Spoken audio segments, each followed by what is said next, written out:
For a sec to the mic. My name is Serhiy Plokhy. I'm the director of the Ukrainian Research Institute, and it's my pleasure really to welcome you to our first seminar in this academic year and in this semester. There is a major change of venue in more than one way. First of all, we went for a little bit bigger audience. Sorry, not bigger audience, but bigger room. But also, this is the first seminar that we are really doing on Wednesday. And Wednesday, please make a note in your calendars, that will be our new seminar day, because again, before that, we had this weekly seminars on Monday. So there is a change there. And there is also a change a little bit in our thinking about how we do those seminars. And we decided to come up with a theme for a particular year. Maybe it will be changing depending on a particular semester, but we start with the theme for a year, and that theme, surprise, surprise, is Chernobyl. And we are planning a number of events dealing with Chernobyl, trying to look at its history, at its the ecological impact, at culture, at literature dealing with Chernobyl. Maybe there would be 4 or 5 events in the course of the year. We are hopeful that at the end, in April, we will host a panel and a discussion that will include Craig Mazin, amazing, I'm not sure how to pronounce, but the screenwriter and one of the producers of the HBO miniseries. But in terms of the starting our semester, starting the series, I couldn't think about a better speaker and about better presentation, and our today's speaker is Kate Brown. I don't know, but at least in public, this is my first opportunity to welcome Kate to Cambridge community. Kate taught and did research in a number of places in the United States, and finally you saw the light and you came to Cambridge, so welcome. I believe that all my students, or most at least of my students, know at least one of your works, and that in particular your first book, A Biography of No Place. For students, they have to read it in my Ukraine course and also in my East European cross seminar. Again, Kate started as a historian of that region and the historian of the inter-ethnic relations and the Soviet nationality policy and the impact that it had or didn't have actually on the population in places like Volhynia in particular. It looks like when I look at your publications, you stayed loyal to that place, despite the fact that it was no place, but you stayed loyal to it. But it was in a particular way. Kate Brown developed really an expertise and established a name for herself as an environmental historian. And one of her award-winning books, all of them are award-winning, but one of them is Plutopia, that was published in 2013, and it's a very, very interesting comparative narrative and comparative analysis of the 2 super secret cities, one in the United States, another in the Soviet Union, that were involved in the production of plutonium. And Kate's most recent book is a biography of most recent book is the Manual for Survival, a Chernobyl Guide to the Future. I was honored to review it a couple of times, and certainly I look forward to the publication of the forum specifically dedicated to that book that will appear on the pages of Slavic Review. Now, without further ado, I would like to welcome Kate once again and turn the floor. Thank you.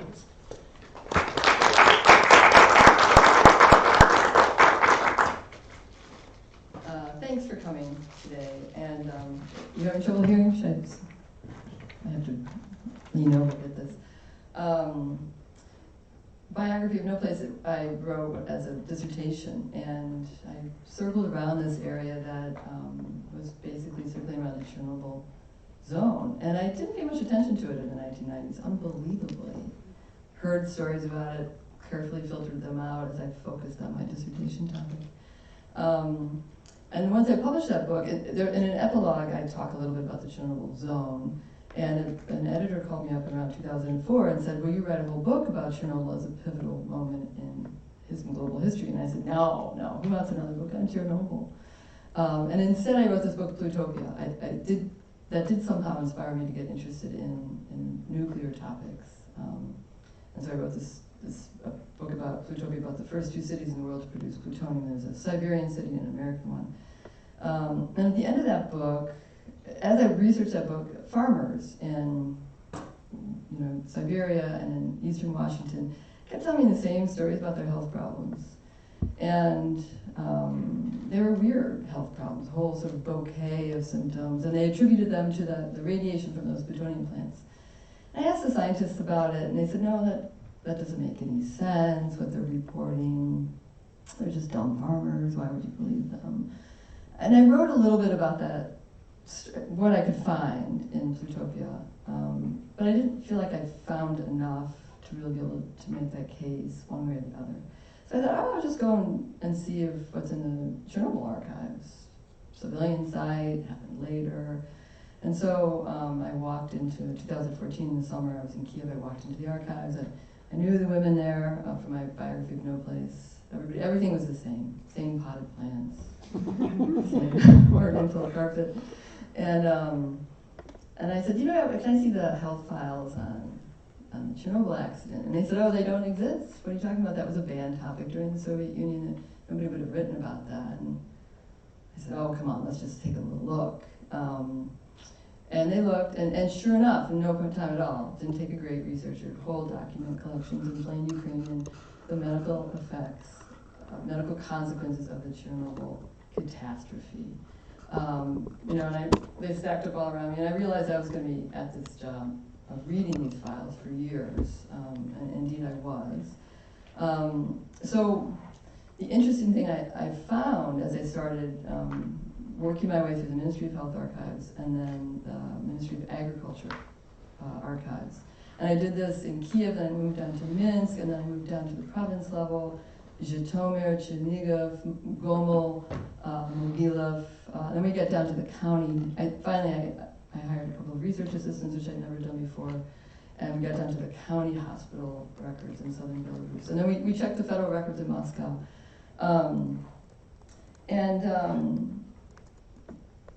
Where Serhiy has written so well about the accident itself and the immediate aftermath. This book, Manual for Survival, is about the long-term consequences. And it's not about the Chernobyl zone so much, it's about the fully populated territories outside the Chernobyl zone that received radioactive fallout from the accident. So it's sort of zooms out geographically and it zooms out in time. And the reason I call it a manual for survival, at first I was going to call it a manual for disaster, and I thought, all environmental histories are these depressing declensionist stories. So I need to have, a more cheerful focus. But also I found that a lot of survivalists, a lot of people who became experts in survival in this territory, for reasons that you as Ukrainian specialists might know really well, that, this territory took the brunt of World War I, the Polish-Soviet War, the famine, World War II. So much tragedy played out in this territory. And then, in a way to sort of improve it, a power plant, a nuclear power plant was built. It was going to be one of Europe's largest, and then it blew in 1986. So if anybody's an expert in survival, I thought these people living around this place maybe have some secrets that the rest of us in this coming ecological crisis might need. So that's the survival part, but the manual part is that what I found as I worked my way through the archives is lots of instruction manuals about the first probably ever printed in the world, about how to live in a post-nuclear apocalypse. how to farm, how to produce milk, how to be a doctor, how to administer medicine, how to measure radiation, how to be a school teacher. Just manual after manual after manual comes out of the archive. And so what I learned in sum as I read this is that much of what we've been told about the Chernobyl accident, much of what we know is incomplete or just plain wrong. Let's take the fact of the Chernobyl zone.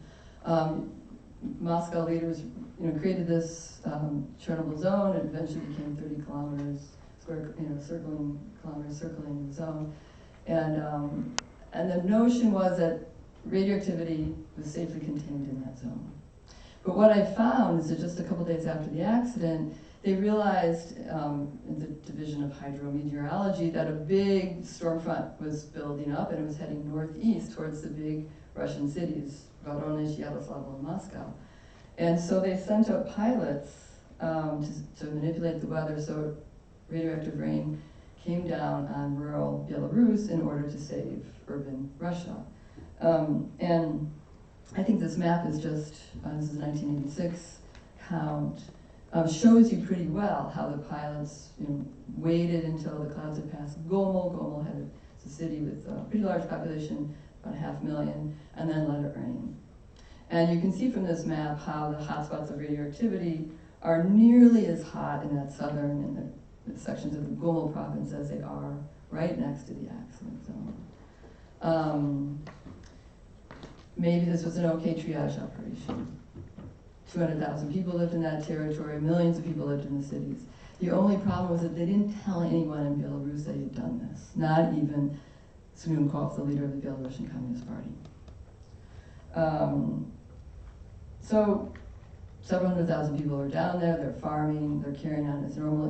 These telegrams are coming, and his Vestyev reporter goes in, he sends a classified telegram back, you've got to do something, they don't know what's going on, it's a mess here. A general writes in, says, you need to extend the zone of alienation 80 kilometers. Citizens are writing in saying, we don't feel well. But still, nobody has any hard proof. This map wasn't published until 1989. Underneath those radioactive clouds were animals. This is an area, a big dairy farming area, lots of livestock. 100,000 livestock were, head of cattle and sheep, for the most part, were contaminated and were slaughtered in the summer after the accident. And what I found is that they have an instruction manual, what to do with this meat. Soviet leaders were loath just to dump it as radioactive waste. So they sent out an instruction manual to the meat packing factories and said, okay, grade the meat, high level, medium level, low level radioactivity. The medium and low level radioactivity mix with clean meat and make sausage. And label that sausage as you normally would, just send it all over the Soviet Union, but not to Moscow. Better not Leningrad either. The high level waste, stick it in some freezers and let it decay.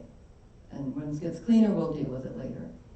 So almost immediately, Gomel meatpacking plant, telegrams come in, can we have some more freezers? Mm-hmm. They keep asking for more freezers. They don't get more freezers. So finally they find some train cars that were refrigerated, and they shove the meat, the high level radioactive meat, in train cars, and they send them to Baku. In Baku, the Geiger counters go off, and they send it on to Armenia, and so on. For 4 years, this ghost train circled the western half of the Soviet Union filled with radioactive meat that nobody wanted. Finally, in 1990, it ended up in the already contaminated town of Polisia, and the KGB took care of it. Nobody would work on the refrigeration was breaking, so it's rotted radioactive meat. And they finally took that train and buried it in the zone where it should have gone in the first place.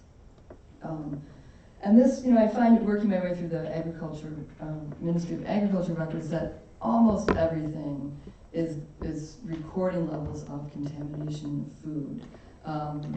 And they have, manuals for this. So the milk, 3/4 of the milk in the more heavily contaminated areas, like in Mogilov, Gomel, northern Ukraine, is is radioactive above permissible levels. They set these permissible levels.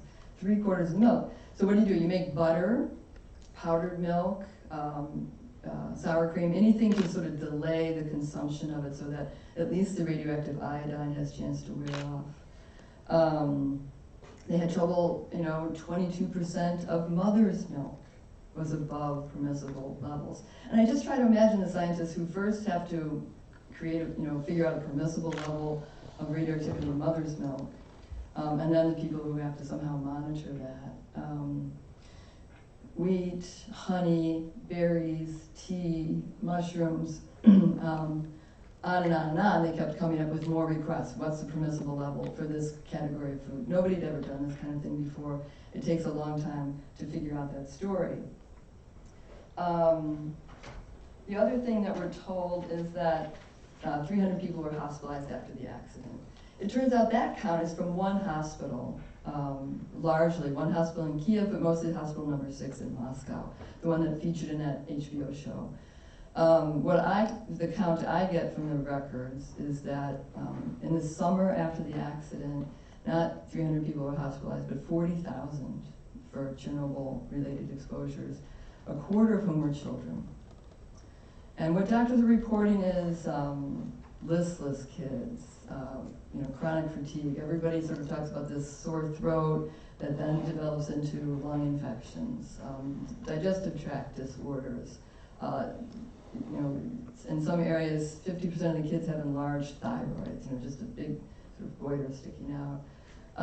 And these are the kinds of things, kids with nosebleeds, adults with nosebleeds, bouts of nausea. This is the kind of thing that's driving them into the hospitals, and that immediate summer after the accident. I could also see that the typical map of radioactivity doesn't make a lot of sense. You can see there, Chernigov it's not that radioactive, it doesn't get that much fallout. But I find in the records that there are 200 liquidators in Chernigov who are women who work in a wool factory. That's curious. I think of liquidators as the firemen fighting the fire, or the soldiers who were shoveling the graphite off the roof of reactor number 3, but not women in a relatively clean town in a wool factory, whose job it was to sort wool. So I tried to find out more, and I eventually just went to the wool factory myself. I drove up there with a rental car. And at first I talked to the management, and they said, yeah, we had a problem in 1986. And a commission came in from Moscow, and we changed our process, and everything was fixed up, no problem. Now, I'd seen more records in the archive that made me suspicious of that, and I said, could I go down on the line and take a look at the works and see what it's like? So I was led down, and right away I find these 10 women who were still in the sorting department, and of the 200 on the list, 10 are still there. And they're picking their names off the list that I'm handing them. And I said, well, where's everybody else? And they said, oh, well, they've either died or they've been invalided out, as pensioners. And they had a much more interesting story to tell me that I later verified in archival documents in Chernigov. They said, what we do all day is we pick up these big bales of hay, of wool, and we bring them to our tables and we sort them. Those bales measured 3.2 milliröntgen an hour. So that's like picking up all day long an X-ray machine while it's turned on. These women knew, how radioactivity works in the body. They pointed to different parts of their body that ached or were diseased, and they knew which radioactive isotopes lodged in those organs or those parts of their body. And they're absolutely correct in terms of nuclear medicine. They knew what happened. They changed the process. They washed this wool more carefully, and it became relatively free of radioactivity, so it could go for sale. But there was wastewater, they pointed out, that went out of the factory and into the town's drinking reservoir. That, too, I was able to verify in the factory. So these women taught me something, that the stories I was getting were just sketches from the archives, and that when I went in place, there were people around who knew lots of things that filled out the story quite well. Soviet doctors especially in Ukraine. The order went out, go look at people, go look at bodies, do medical inspections in areas where we think there's radioactive fallout. They weren't quite sure where the radioactive fallout was. It took a long time to measure, and the measurements were heavily disputed, and there was no map. So they just sort of blanketed people, 9,000 medical personnel went out. And they did all these exams, measuring and holding Geiger counters up to thyroids, doing sort of blood work, things like that. And what they find, and they do this repeatedly. Now in Belarus, there was sort of a different story. In Belarus, they got the orders, they're like, go out and measure, and they basically didn't do much of anything. And they have these sort of reports that summarize very little. But the Belarusian Academy of Science got quite alarmed, I think because of one physicist, Nestorenko, and he mobilized a group of researchers to quietly go out and set up case control studies. Meanwhile, in Ukraine, they're just doing these regular monitoring, and they just start to have charts that they produce. And what people tell you anecdotally is that, especially outside of schools, they just parked in these contaminated areas ambulances because one kid a day, a couple kids a day were going to need medical help. By 1989, they start to see a big rise a surprising rise in thyroid cancers, especially among children. And thyroid cancers, the background at the time was 1 in a million. Here we have in areas where there was just about 200,000 kids, a couple of cases popping up. That was already signs of a problem. And then I find documents like this. So as we looked in this is 1988. We looked at, in this county, in this region, 1,551 kids. Of them, 1,132 have one chronic illness or another. Now, and I went back in the records and looked at the pre-1986 records. They would do the same thing. They have this classification healthy. And about 80% in these country regions of kids would be classified as healthy, and 20% would have some chronic illness or another. That had flipped pretty much by 1988, especially in these areas with higher levels of radioactivity. What you see is that children and pregnant women are the hardest hit. In 1987, in contaminated regions, half of the children had enlarged thyroids. Perinatal deaths, that's children who die within 28 days of birth, doubled in 1987 and tripled in 1988. In one county of 103 pregnancies, 63 babies were born alive.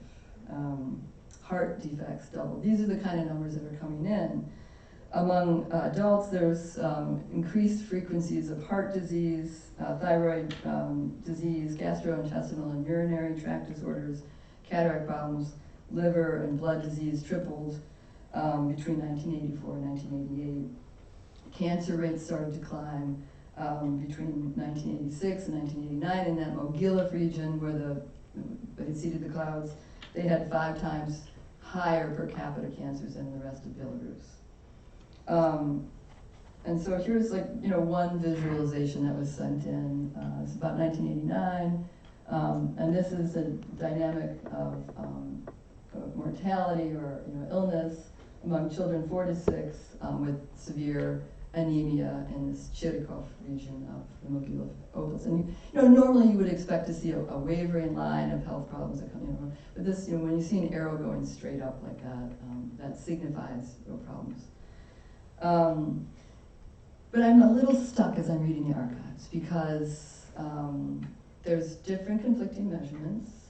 There's people calling into question the doctors that are reporting these effects. Other doctors, especially who are specialists in nuclear medicine, who are stationed in Moscow and Kiev, they're saying, we don't see these problems, don't exist, or they're refuting these problems. So I'm sort of stuck. Do you believe the doctors that are closer to the ground, closer to ground zero, who have no special expertise in radiation medicine? Or do you believe the people who are farther away, but who are specialists? So I thought, maybe And then I started to worry, I'm researching this book, 2016, and I realized there's a problem with the US elections, I realized there was a problem with Brexit. I start to think in this conspiratorial fashion, what if evidence was planted in that archive for me to find later? I know that people can lie, I know that archives can lie, so what do I do? And so then I thought to myself, well, maybe trees don't lie. And so then I thought, I'll go get a different kind of education so I can try to cross-check my archival documents that are so controversial. And so I thought, here is this, I sought to learn more about this particular ecological zone where the accident took place, which is the context of it is the Pripyat marshes. Europe's largest swamp. It's absolutely gorgeous. 17 rivers flow through this great sort of sandy bowl, and as it goes into this bowl, it breaks up, the rivers break up into hundreds of streams and ponds and lakes and marshes. In the 1960s, Soviets did what hydrologists had wanted to do there for many decades, which is they dried up good parts of the Pripyat marshes to make it good for farming and to make it good for a big nuclear power plant, which nuclear power plants need a lot of water, and you can see how so much of the swamp, that this plant is right in the middle of the swamp. There's only one part of the Pripyat marshes that's still really marshy, and that is on the other side, in southern Belarus, about 300 kilometers from this plant, and it's called the Almani Swamp. And I wanted to, take a tour through there, so I asked a forester to give me a tour, and off we went in his swamp jeep. And the reason why this is still swampy is in the 1960s, as they were drying up the rest of the swamp, they left this swampy because it was turned into a bombing range for the Air Force. And the Air Force, dropped bombs there to practice. And as we went along, we saw all this ordnance, big tower where the generals would stand up there to watch the flight pass. And I climbed the tower, and there's his camera on looking down. There have been about 10 villages in this bombing range, and they were evacuated in 1961.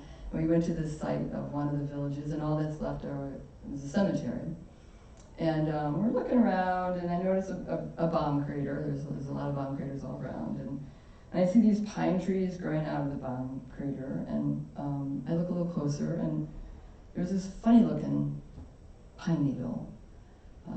Pine needles are supposed to grow straight, and when they curl like that, biologists say that they grow disorderly, and that's caused by some kind of mutation. Now, there's just a few things that can cause a mutation in a pine tree, but we do know that pine trees are extremely vulnerable to radioactivity. So I'm looking at him and saying, to the forester, Ivan Krusin, how old do you think this tree is? And he said, the tree's about 40 years old, maybe 50. I said, that's funny, that's before Chernobyl. He said, yeah. And we looked around some more, and there was no other pine trees growing out of the bomb crater, and there were no other mutant trees.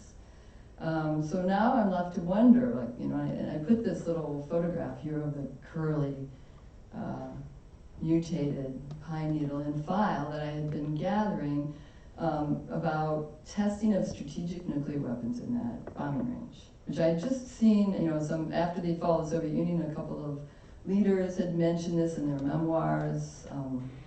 Ales Adamovich, the Belarusian writer, said he got it from some big leaders.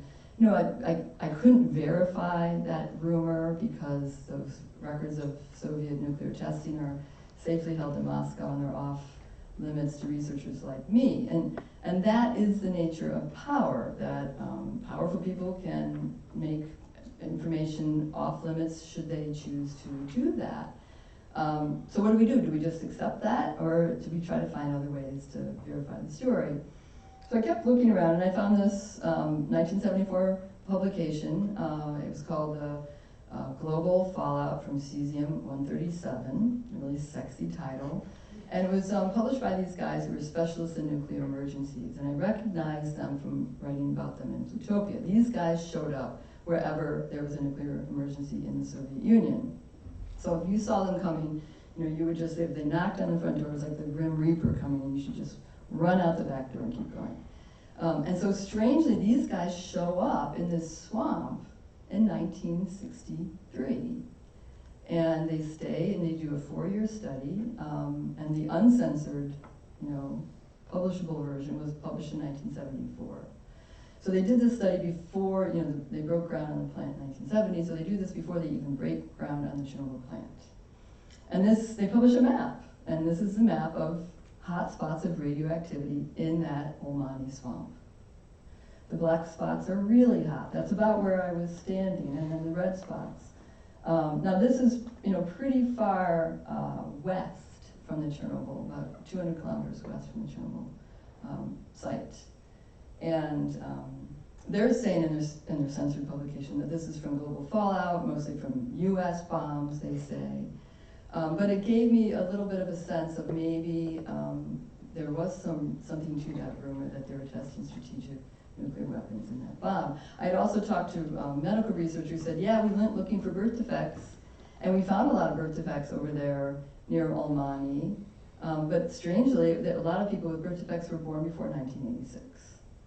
What this study found is that people who lived inside the swamp had higher levels, 10 to 30 times higher levels of cesium in their body than people who lived in Minsk and in Kiev. And you can see sort of similarities between this map and then this later, you know, Chernobyl map. Though this, as I say, was produced 10 years before the accident. So that was really a curious moment for me. Looking at that map of 1974, I realized that maybe we shouldn't be calling Chernobyl a one-off accident. Maybe it was something, it was part of a bigger something. Maybe it's, in the words of the environmental historian John McNeil, an acceleration in a timeline of exposures that started with the nuclear age and kept going. And that what you'd see is, you know, a pattern that where you'd see these accelerations, maybe when they were testing nuclear weapons, as it says in the publication, or maybe when they were testing strategic nukes in the swamp. And then you'd see another acceleration for 1986. And then you keep going. I went to, and that led me to think about sort of time and scale in the Chernobyl accident, right? Let's take time. Physicists have been saying for over 100 years that time is a human construct as it's ticked off in seconds and minutes. That really time, according to quantum mechanics or Eisenstein relativity, expands and contracts in unpredictable ways. So here I am in the Red Forest, and Red Forest took the hardest hit of radioactivity from Chernobyl, and trees turned red, and they died. And foresters came in and cut down trees. And there they lay. 25 years later, this photograph was taken. And you think to yourself, what's wrong with this picture? In the passage of time. After 10 years, under normal circumstances, these trees would have turned to dust. But here they are, almost fully formed. If Rumpelstiltskin had fallen asleep and woken up 25 years later, he wouldn't have known how much time had passed in the Chernobyl zone. The time had slowed down because there weren't enough microbes and beetles and insects that do the work of decomposition, decay. Now that, historians are always looking in the past to try to freeze frame the past, to see what happened. But here I was in the Red Forest, and where time had effectively stopped, and it just filled me with dread. Now, people experience the opposite, and animals. They experience a rapid radiation aging. By the time they're 45, if they've gotten a pretty good hit of radiation, their organs are functioning as if they were 85-year-olds. So for them, time speeds up. So maybe there is something to what physicists say about time. Or take scale. The records show that as this colossal amounts of radioactivity from the burning reactors spread around the landscape, that Soviet, as hard as they tried, Soviet officials lost track of how to account for it. The International Atomic Energy Agency scales nuclear accidents. Chernobyl was issued, from 50 to 100 million curies of radioactivity is given a scale 7, top of the scale. 1987, there was an accident in Brazil, issued 1,000 curies of radioactivity. That accident was scaled at 5. 1,000 curies, 100 million curies, the difference between 5 and 7 in terms of scale is a little confusing. And it shows you how we really don't know how to deal with accidents on this scale. And I think as we think of climate change, we see that as we scale up the ecological stress, the ecological catastrophe, it has a paralyzing effect on our ability to grasp it and to take action. I also followed, trying to continue my education outside of the archives. I followed a couple of biologists. The only two scientists I could find who regularly visited the zone and did work were these two guys, Tim Musso and Anders Muller. And they've been going since 2000. They've been going to the zone every June and every September, and they run basically a series of living experiments in the zone.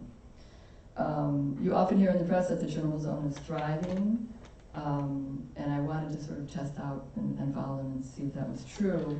A big part of the narrative of the Chernobyl zone is thriving comes from camera traps that photograph big fauna, wolves and horses and things like that. And sometimes journalists they come, they're given that job, Chernobyl zone is thriving story, they come and they can't get the big pictures of the big fauna. I personally only saw one, in 2004 I saw one wild horse, and I spent a lot of time in the zone, I've never seen any other wild animals. But so if you can't get the photograph, there's a cage there, you can get the photograph.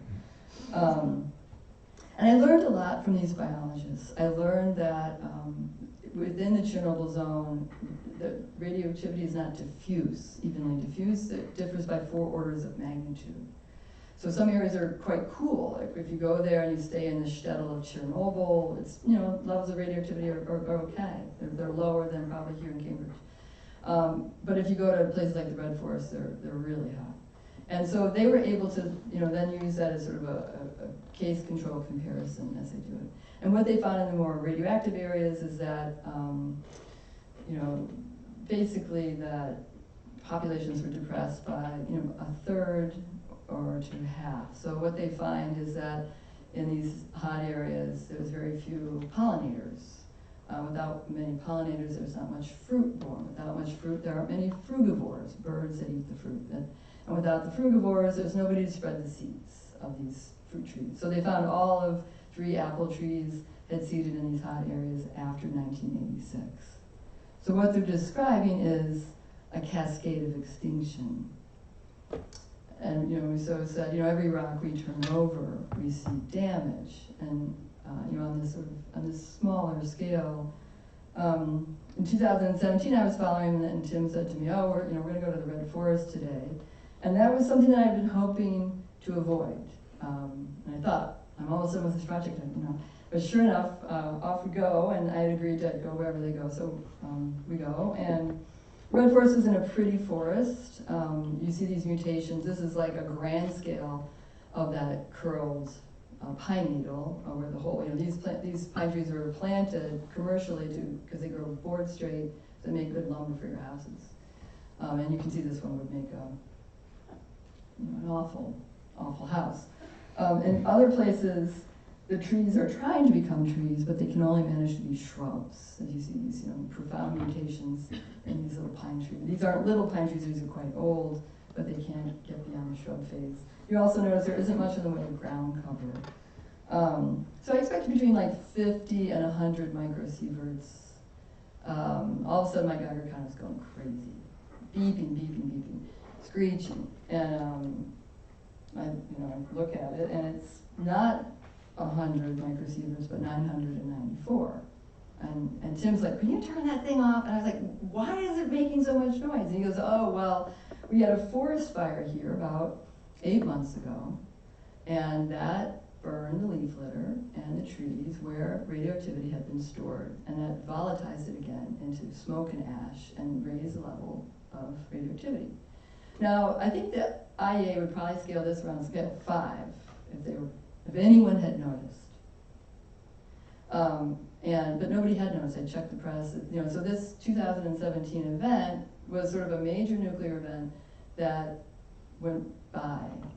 And I think that's part of the problem with long-lived radioactive toxins, similar with long-lived chemical toxins, is that they outlive the human attention span and our ability to manage these places. So part of the problem with the thriving Chernobyl zone narrative is that it assumes that you can just let nature be, it'll take care of itself and right itself. But places like the Chernobyl zone need to be heavily curated. I'll talk later about how nature can help fix this problem, but this needs to have sprinklers all over. There shouldn't be. There's been forest fires there. It's been hotter and drier with climate change in Ukraine. There's been forest fires the last 4 out of 5 summers in this area. And that's not good for everybody else who's living downwind of those smoky trails. So this story was all in classified archives, classified as office use only until about 1989. Really, the first elections occur, the first maps are published in the summer of 1989, and at that point, people just started to go crazy, upset that to wake up one day and realize that you're living in a highly contaminated zone or even a medium contaminated zone. So there's protests on the street, there's strikes at the nuclear power plants, pilgrimages through the countryside. And Moscow gets nervous. And Belarus by 1990 is saying, is carrying out their own, and Ukraine quickly follows. They have seats in the UN, and that had been a tactical move by the Soviets, but now they're instrumentalizing those seats, and they're saying they're going to the UN and carrying out their own foreign policy before sovereignty, saying, we need help. We have a public health disaster on our hands. So in the midst of all this, Moscow gets concerned, and they call in the international experts. And they said, we're going to have an assessment by the international experts, who are specialists in radiation. First, they call in the World Health Organization. They send in 3 scientists. They spend 10 days. They tour quickly around, and they come up with a statement that there's no problem. You could double or triple the doses people are getting, and you wouldn't have any problems, in reference, if you're looking at the Chernobyl studies and the doses these people are getting, no problem. And they also said, then these Belarusian scientists who are saying there is a problem, those guys are very bad scientists, and somebody needs to, they say in their internal communication, somebody needs to bring them up to speed. Nobody believes this World Health Organization assessment, because what can 3 men do in 10 days? So then Moscow asks the International Atomic Energy Agency to come in, and they send in a more serious project that takes place over the course of 18 months. They say they have 200 scientists that go in. They tend to go in for like 2 weeks, 10 days, and then come out. And it's often a sort of a little bit of a revolving door of scientists, because there's lots of scientists who are interested in seeing this place, but not as many scientists who are interested in doing the hard work of figuring out what's going on. And they come after, in 1991, they make this grand statement that, just like the World Health Organization statement, that they did a study, they looked at 1,600 people, they saw a lot of health problems, but nothing associated with Chernobyl contaminants, because the doses were too low if you compare them to the Hiroshima studies. And so people probably are under a lot of stress, they have radiophobia, and that is causing these health problems, most likely, but it's not Chernobyl. And so, for the most part, and what I found out as I did this work, and I worked through 5 UN archives to try to figure out the international aspect of the story, I found that a Ukrainian scientist, I think I know who it was, gave 20 biopsies of kids with thyroid cancer to this guy, Fred Mettler, UN consultant for the IEA, and said, if you don't believe us, you take these biopsies home and you check them out. I also know that a Belarusian researcher who was a specialist in thyroid cancer sat down with Mettler for 3 hours and explained that they had 30 kids in southern Belarus with thyroid cancer. Now, 30 kids there and 20 kids there, that's an epidemic at this point, just 4 years after the accident. Mettler took those 20 biopsies home. Turns out he had them checked out in his lab. They were all thyroid cancers. In the report that he wrote, it says there were rumors of thyroid cancer that were anecdotal in nature. And that we expect to see thyroid cancers among children in the future. A couple hundred cases, maybe 5-10 years from now. Later when I asked Mettler, I found the transcripts where he says, oh, I have these, check these out. And I said, what happened? Why'd you do that? And he sort of blurted out over the phone, it was a mistake. And he told me in a previous interview that he got pressure to even put in the prediction of future cancer. So I think what happened is he was pressured to take that evidence out of his study. The impact of that was that just a couple months later, the UN General Assembly was voting on a big package to have a pledge drive to raise $1 billion in today's funds to do two things for Chernobyl relief. One, and this is in response to the Belarusian and Ukrainian appeals for help. One was to move 200,000 people who were in heavily contaminated areas and move them to safer ground. That whole area in the southern Mogilev was still populated in 1990 and 1991. And the other thing was to do a long-term health study on the level of the Hiroshima studies to try to determine the impact of low doses of radioactivity on human health. We knew what happened. We know what happened with big doses, like Hiroshima-style doses, but we didn't know chronic low-dose ingestion of radioactivity. What happens? Scientists, since the moment Chernobyl happened, scientists had called for this study. This was going to get funded, this $1 billion. But after the IAEA said there's no problems and there's not going to be any, then all the big donors, Japan, United States, Germany, begged off, pointing to that IAEA study, which is critical. So that had they admitted that they had 20 biopsies that worked out and they had pretty credible evidence that they had 30 more in Belarus, then there might have been a sense of, oh, there's some health problems, we need to look and see if there's anything else. If this is coming out with no study, what's underneath that? So that was a real critical moment in this story of undone science for the most part. So people were left basically on their own devices, to their own devices, bare life. The Soviet welfare state, such as it was, fell apart around them. In the new sort of liberal environment, people were left to their own devices to figure out what to do. And there they were. And I think that we see a pattern, as more and more, how do you want to call it, this liberal turn, this neoliberal turn to the economics, we see more and more also people sort of being left with sort of privatized or socialized risk.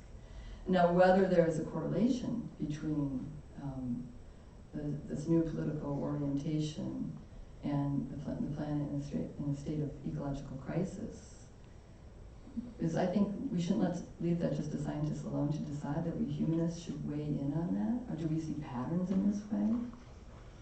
So I'm going to finish up and just talk to you a little bit about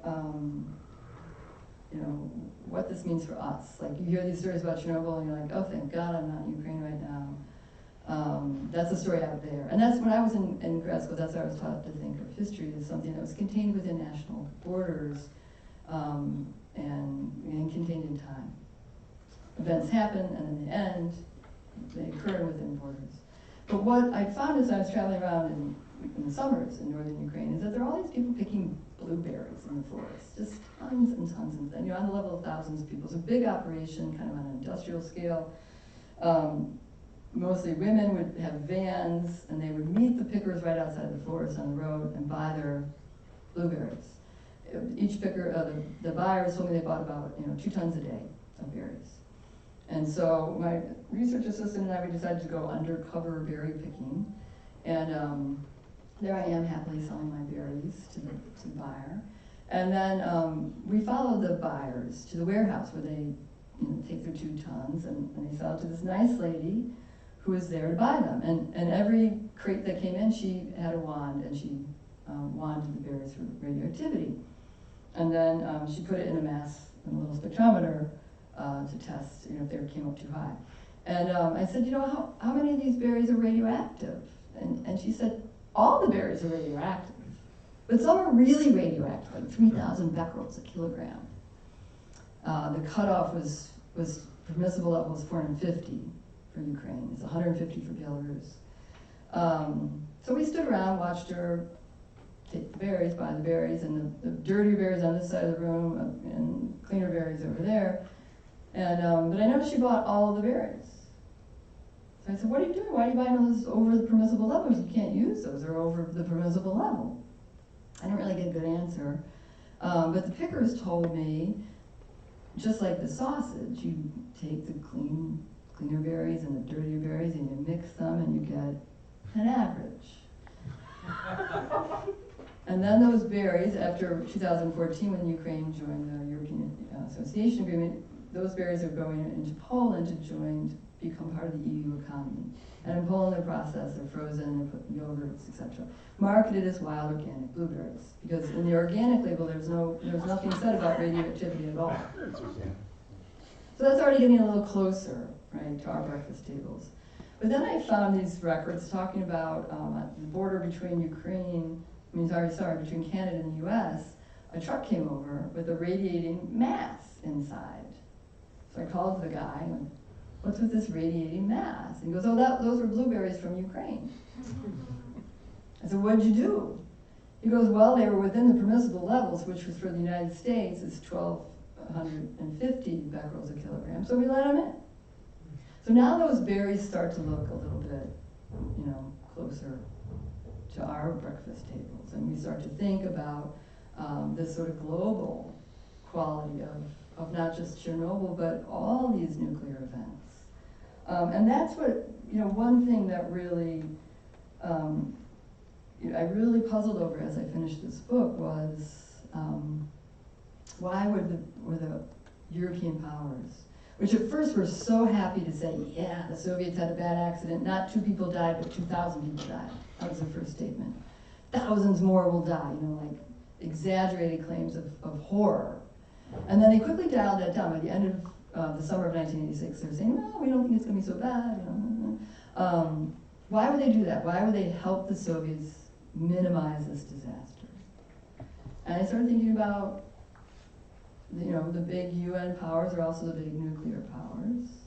And you start to think about nuclear testing. During the period of nuclear testing, the big powers blew out over 500 bombs into the atmosphere. If you look at just the Soviet-American count in the 1960s of emissions of radioactive iodine, it goes right to the thyroid, you get 20 billion curies of radioactivity. Chernobyl released 45 million curies of radioactivity. So this is the kind of difference we have. So that period of nuclear testing is a spike way in the sky on that timeline of radioactive emissions. Now, most of the testing fallout circulated in the northern hemisphere, right, because of the way the trade winds work and the weather works and where the tests went. What we find in the northern hemisphere are rising rates of some suspicious cancers. Thyroid cancer continues to grow. They've determined it's not just from better detection methods with the foundation of ultrasound in the 1980s, but something else is causing these rising rates of thyroid cancer. Childhood cancer used to be a medical rarity. It's no longer, as we well know, a medical rarity. Male sperm counts in the northern hemisphere have doubled since 1945. That's not the case in Israel, it's not the case in South Africa, but it is the case in the north. Now these are correlations. Whether there's causations, we don't know. There haven't really been any big studies. Just as we lost the opportunity for a big study in Chernobyl, there's been no big studies about the effects of global fallout. But I think as citizens, we should press our leaders to fund these studies and do these studies. And as scholars, we should get involved in weighing in on these problems and not leave it to the scientists alone. I think we can have a lot to say about what's going on. So I hope you see how now, in both these cases, we're looking at nuclear waste workers. And the girl with the blue lips who was picking berries in the forest when I was picking berries is as much a nuclear waste worker as those liquidators. And, you know, in the vein of a hopeful message, a manual for survival, I think we have something to learn from this case, is that the Soviets tried as they might, could not clean up this landscape. They removed the topsoil. They, you know, millions and millions of tons of topsoil. They scrubbed down buildings with chemical solvents. They scrubbed down roads. 2 weeks after they clean a village, it would be contaminated again. But these blueberries, and then the cranberries they pick in August, and the mushrooms they pick in the fall, are doing the work that an army of liquidators couldn't do. They're cleaning up the environment. Now we could take these berries and sell them as wild organic berries and spread the problem widely. But we could also take these berries and deposit them as radioactive waste in a lead-lined coffin. And each time that harvest came in, we'd have cleaner territory. You could even probably, you know, all those tourists that are dying to go to the Chernobyl zone, I bet you'd get lots of young people who are dying to pick radioactive berries and deposit them in a radioactive waste dump after they take a selfie with them. It sounds funny, but it's totally a feasible, you know, business plan. I'm telling you. What I'm trying to say is if we approach these problems rather than with denials, but with our eyes wide open, we can come up with great new solutions. That means that we don't have to live in a toxic environment. Thank you.